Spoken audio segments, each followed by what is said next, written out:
Welcome to Military HF Radio, Episode 1, Radio Frequency Theory. I'm your host, Matthew Sherburne, KF4WZB.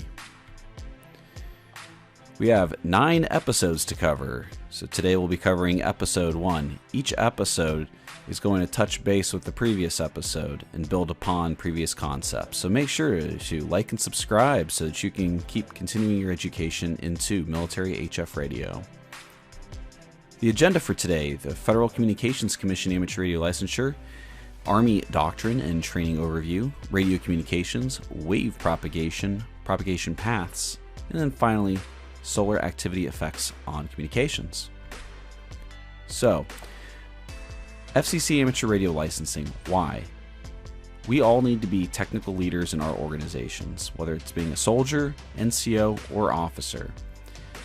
Getting your amateur radio license allows you to apply your radio skills in what is, some people see it as a hobby, but it's also a professional organization. It's outside of the military. It's a place where you can just grow and learn with others.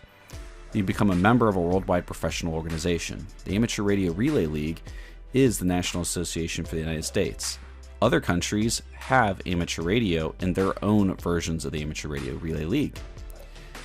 All of that knowledge that you're getting in your professional military courses in radio, you can now test and validate. The FCC charters amateur radio to do a number of tasks, but one of those is to advance the art and science of radio communications.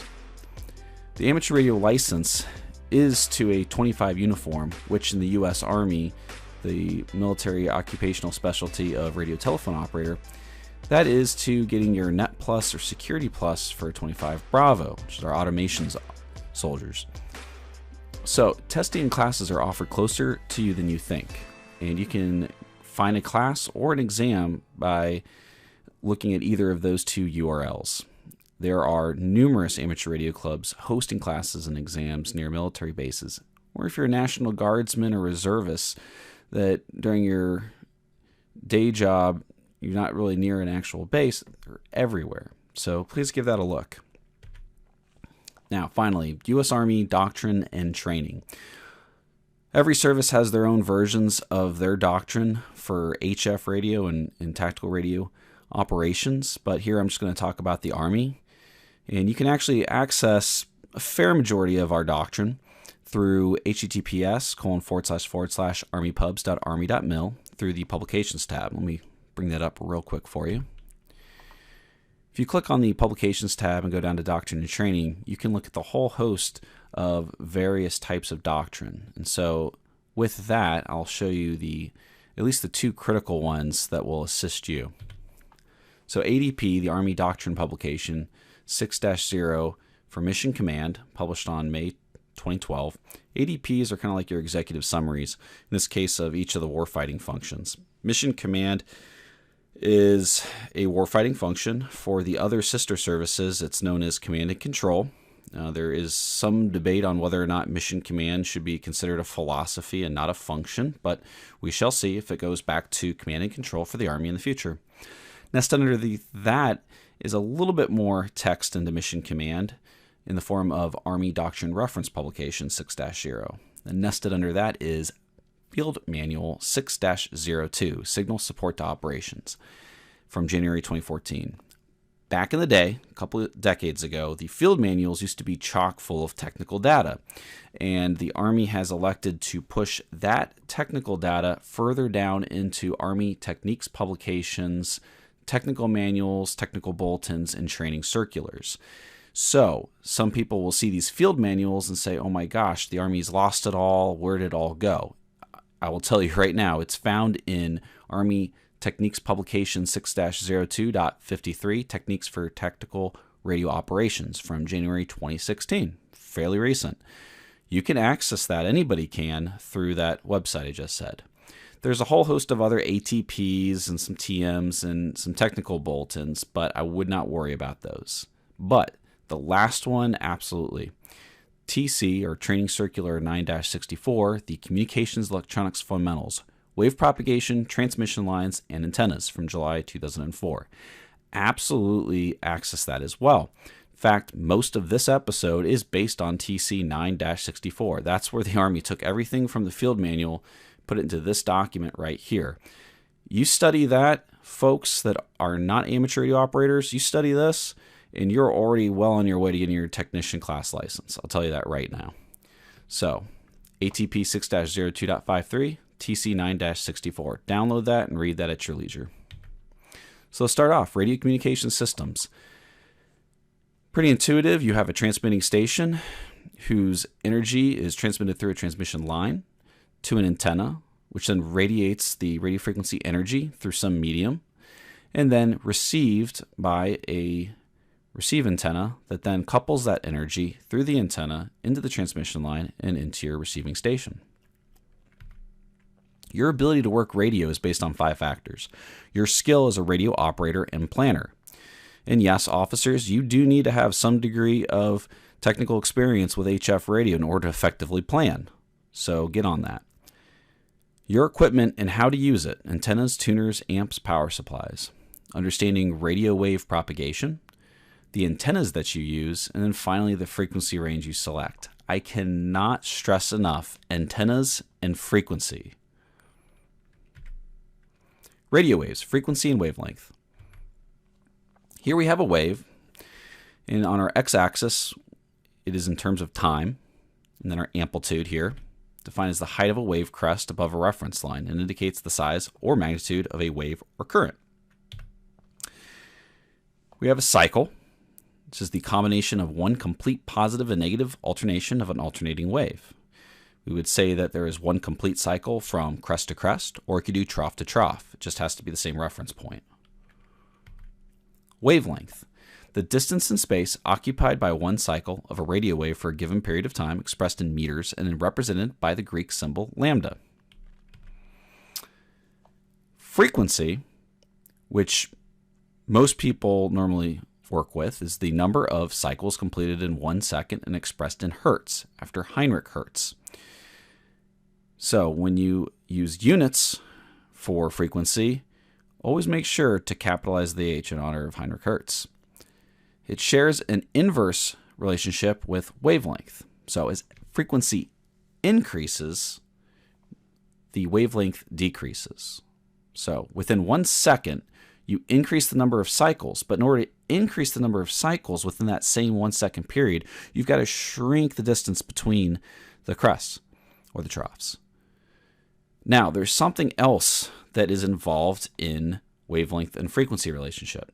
That is that wavelength is equal to 300 divided by the frequency, with the frequency being represented in megahertz. So what's this 300? Well, it turns out that what relates everything to itself and each other is the speed.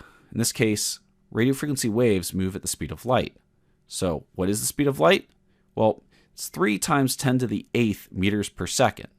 So in order to not have to deal with such large numbers, we just say that we have 300 divided by the frequency in megahertz, and we effectively divide out 10 to the 6. This makes it easier for soldiers that are in the field trying to calculate what length of antenna they need. Again, the most effective antenna is one that is matched to the wavelength of the frequency you're operating on. And so if you know that you're operating on 3.8 megahertz, for instance, then you would take 300 divided by 3.8, and that gives you the length in meters that that antenna should be for a full wavelength antenna. Wave propagation, so the medium. This is the vehicle through which the wave travels from one point to the next. Propagation means movement through a medium. Just as the rays spread out from the bulb of a lamp or the beam from a flashlight, in this case, this flashlight represents a directional, focused nature of the light. The light in the lamp, where the radio's wave may spread out in all directions, would represent an omnidirectional antenna. So again, that just depends on how the antenna is constructed, whether or not it's omnidirectional or if it's a directional. But here's to show you it in terms of light.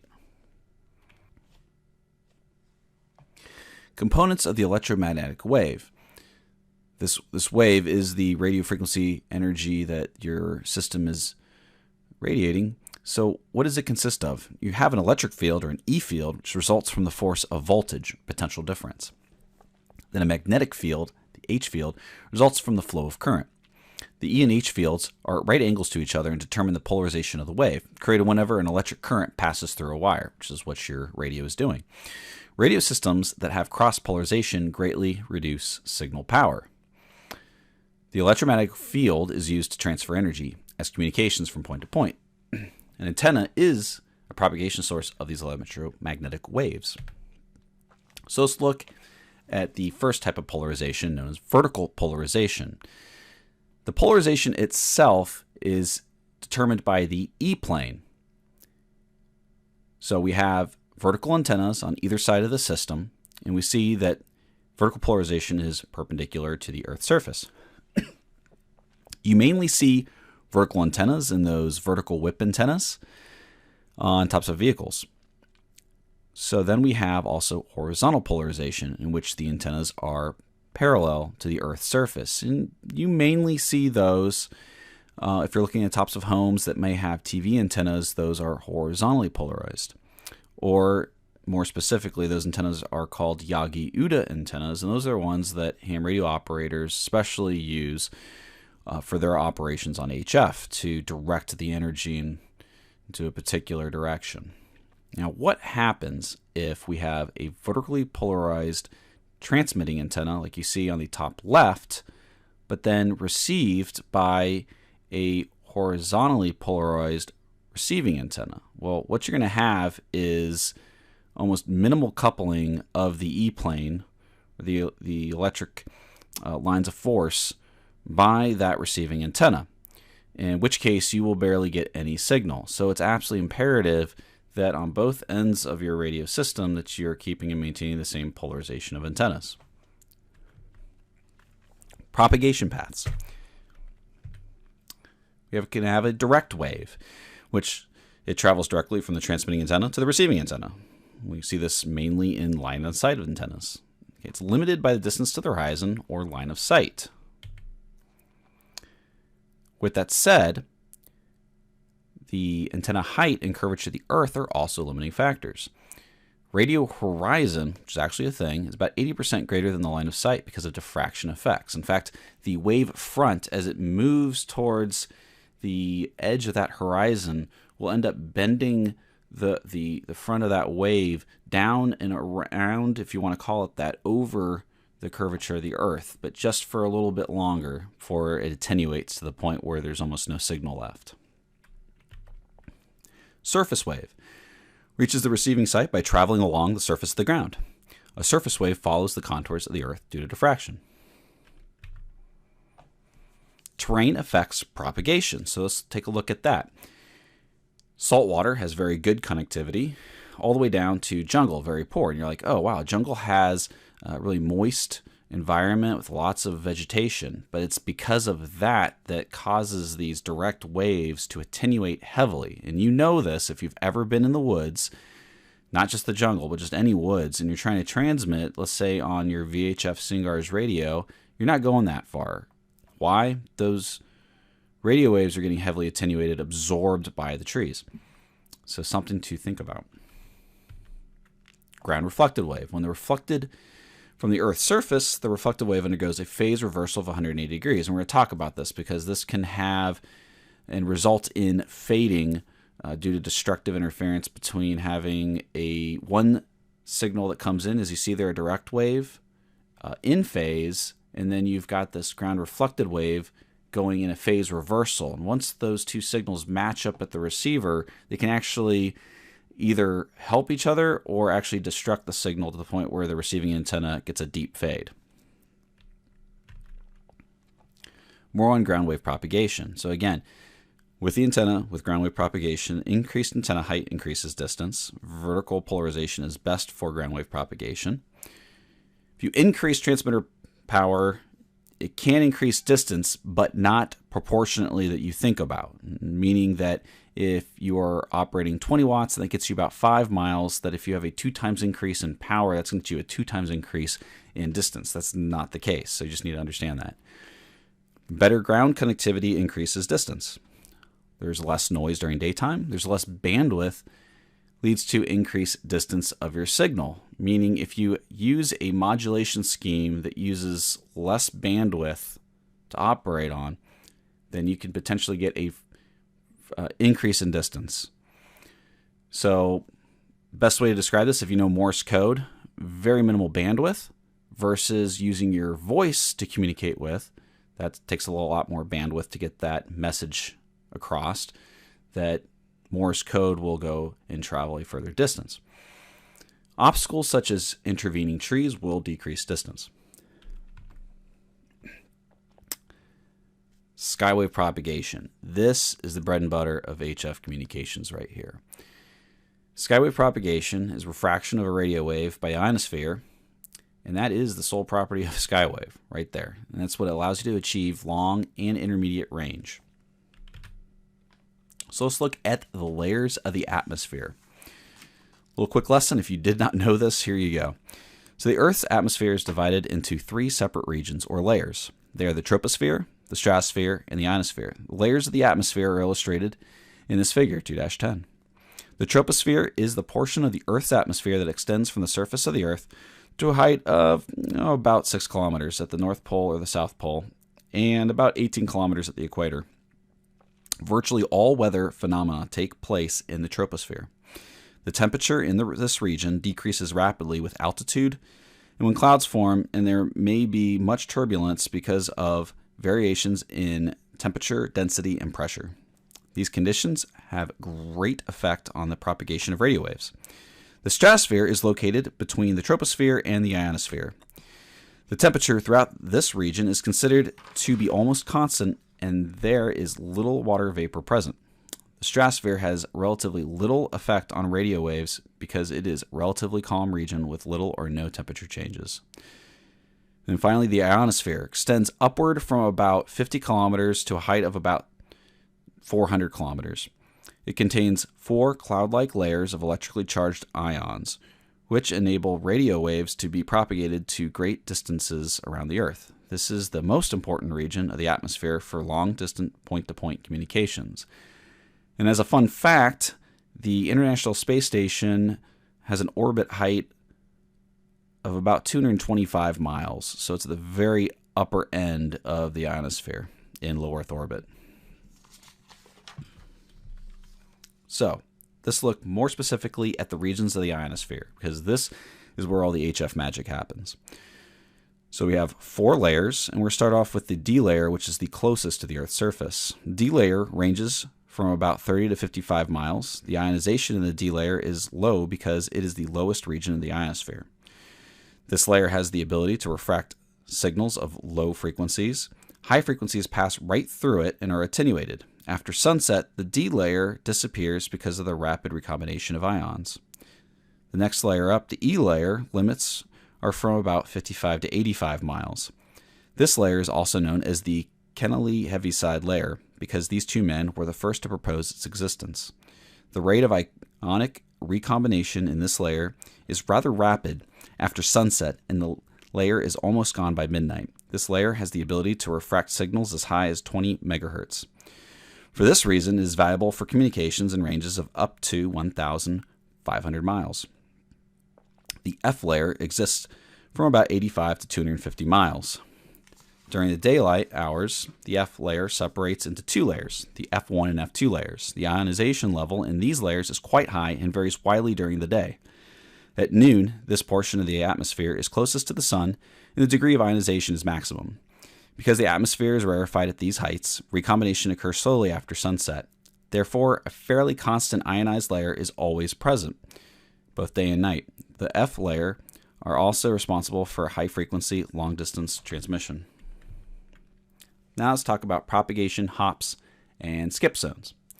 So you have a transmitting station in San Francisco, which has both ground wave propagation going out to some point, and then, depending on takeoff angles of the signal, can either skip out of the ionosphere or be able to reach another point. Let's say it skips completely over Denver for that particular frequency.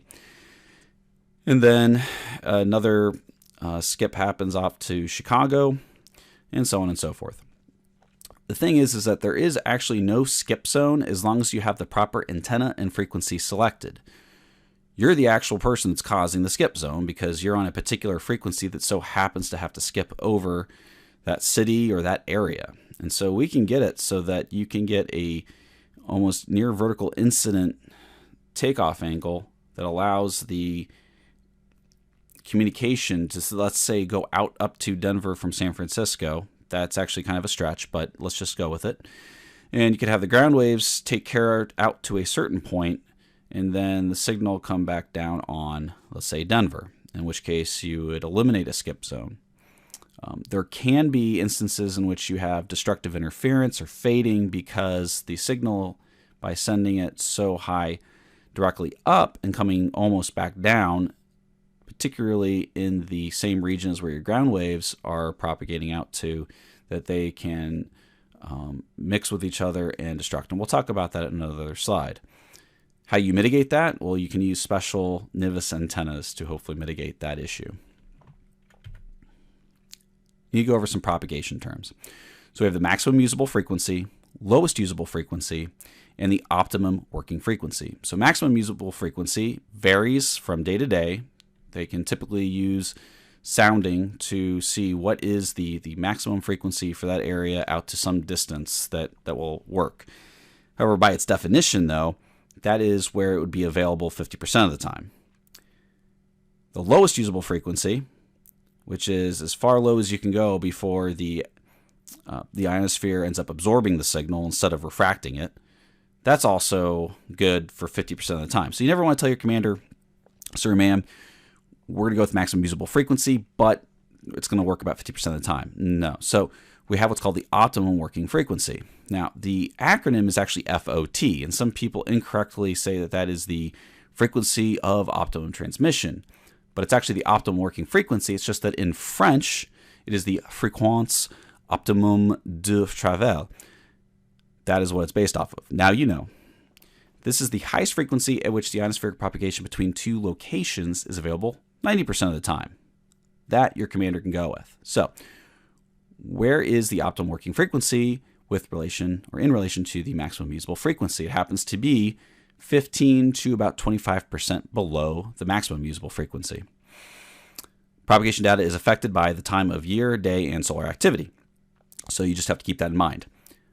However, I have spoke to some operators that have experienced situations in which their calculated maximum usable frequency happened to mean that their frequency of, or their optimum working frequency was actually above that. So basically, when you are running calculations, and we're going to have a whole episode on VOA cap analysis, you go to the Spectrum Manager, you tell them you need frequencies both below and above the maximum usable frequency, just so that you have some room to experiment with. Atmospheric propagation, we're going to talk about reflection, refraction, diffraction, and then finally absorption. So, reflection. Reflection for HF signals happens at the Earth's surface. Radio waves may be reflected from substances or objects they encounter during travel between the transmitting and receiving sites. In particular, it can cause phase shift between direct wave and the reflective wave, resulting in distortion or cancellation. We talked about that in the earlier slide. And then the amount of reflection depends on the reflecting material. Is it coming in contact with the ground? Is it coming in contact with a desert? Is it coming in contact with an ocean or a fresh body water? So let's look at this. We have here a light. Let's just say it's a laser to make this easier. And you're shining that laser at a reflecting surface. Let's say a mirror. Well, we have the angle of incidence. That is the angle from the, let's say the laser to this line, which is called the normal or perpendicular line to the reflecting surface. Once it reflects off of that reflecting surface, it's going to come back out on the other side and at an angle that is actually equal to the angle of incidence. This angle is known as the angle of reflection, to which then there's somebody on the other side that would see that. So when you have a radio frequency wave, an electromagnetic wave, reflecting off of a surface, this is the same thing that will happen. Refraction. So this is the phenomenon that causes the bending of the radio wave when it passes from one medium to another medium of different densities. And you could probably guess what is this medium that's going to have a different density, and that is the layers of the ionosphere. They have different densities. So a wave passing through the atmosphere at constant speed enters a dense layer of charged ions, which would be one of those layers in the ionosphere, which causes refraction or bending. Diffraction. This is a phenomenon where a radio wave bends around the edge of a solid object. So most commonly, we would see a mountain, and you would have a transmitter. And the wave front will either get absorbed into the mountain, or just above it, the wave front will actually slightly bend over it. And so everybody's ever taken a laser pointer and pointed it right at a very sharp edge, you will notice this effect, the effect of diffraction, where it will slightly bend over the top, and you'll notice that part of that laser beam will be slightly diffracted downwards from where you would expect it to hit. So try that sometime. But the same thing with radio waves. In fact, with VHF communications, if you have a mountain in between you and the other person you're trying to speak with, you could actually bend back that antenna, that vertical polarized antenna, back from the mountain, and the wavefront will be aimed at such a manner to which you could potentially get diffraction to help get that signal back down the other side to speak with somebody on the opposite end of the mountain. Try it sometime. Waves traveling in straight lines bend around these obstacles. So the energy is weak, though detectable, unless you're in the complete shadow zone. So this concept explains why radio waves can be heard behind tall mountains or buildings that are normally considered to block line-of-sight transmissions. Fading. Variety of factors. So we have absorption fading, where let's say there's increased absorption in the D layer, builds up during the morning hours. Or we're going to talk a little bit later about solar flares, where the D layer gets heavily ionized and also absorbs almost all signals. We have multipath fading. I alluded to this earlier, where you would have either a direct wave and then a ground reflected wave where the signal is out of phase by 180 degrees, in which when they recombine, they can potentially cancel each other out. That's multipath fading. And then you can also have selective fading as well, where you have two different paths to get there at almost two different times, and then that can cause some issues in the receiver. So let's do a check on learning. Which layers of the ionosphere disappear at night? We have the D and E layers. Well, they will disappear, and then the F1 and F2, they don't disappear, but they combine into the F layer at night. What percentage below the maximum usable frequency is the optimum working frequency? 15%. And if you said somewhere between 15 and 25%, you're right too. What causes bending of a radio wave? So again, not reflection, because that doesn't bend it. That straight reflects it. But refraction and diffraction bends radio waves. And finally, what two factors are the most critical when engineering any radio system? And I said this at the very beginning of the presentation. Antenna and frequency. Those two things, those two factors, will dominate every time you go out in the field. So this brings us to our last part of this presentation. It's effects of solar activity on communications. In particular with HF, all of these have huge impacts. Solar winds, sunspots, yes, they're a thing. The solar cycle for the sunspots, every 11 years. Solar flares, coronal mass ejections. I'm going to hit the sunspot cycle real quick. You're going to see in the lower image there where it looks periodic.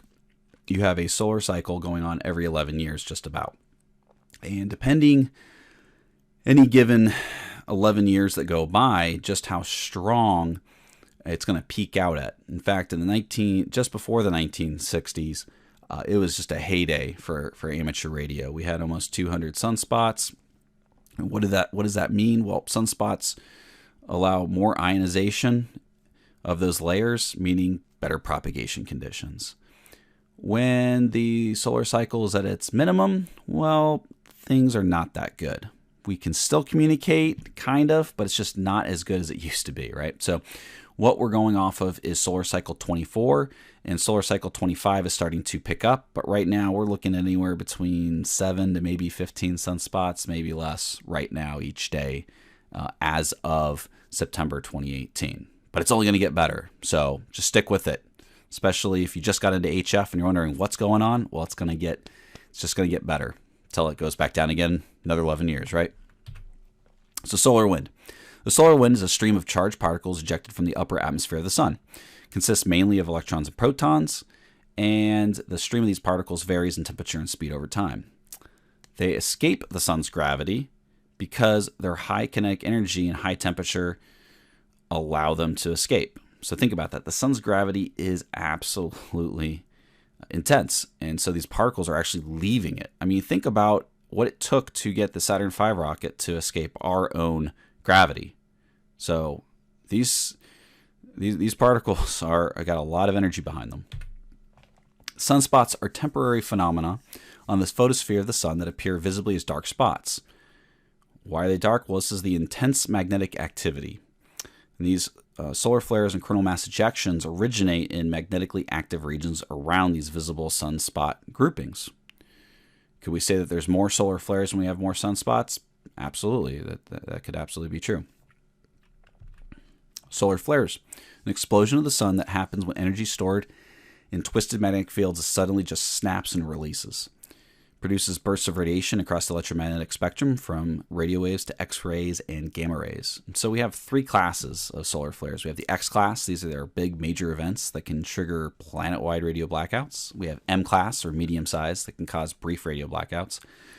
And then finally our C-class, which a few noticeable consequences. Coronal mass ejections. This is what pretty much keeps a lot of us up at night. Concern that this ever is to happen the way it did back in 1859, you think to yourself, oh, there wasn't the electronics that we had. Well, back then there was telegraphs, and the reports that I understood was that most of the batteries that were connected to the telegraph system, because that's how they were powered, ended up not working anymore. So this was actually observed by two gentlemen independently, Richard Carrington and Richard Hodgson. It's the most powerful coronal mass ejection ever observed. And anything else that is as the same as intensity of the 1859 solar storm is known as a Carrington-class solar event. So if you ever hear about a Carrington-class solar event about to happen, I would just disconnect everything right then and there. It has the potential to inflict widespread power outages. So what have we seen in the past? Well, 1989, we experienced nothing quite the scale of a Carrington-class, but the city of Quebec had rolling black power outage blackouts that happened. And then in 2012, there was a Carrington-class solar event that missed us. It was far ahead of our orbit. So fortunately, that does not happen.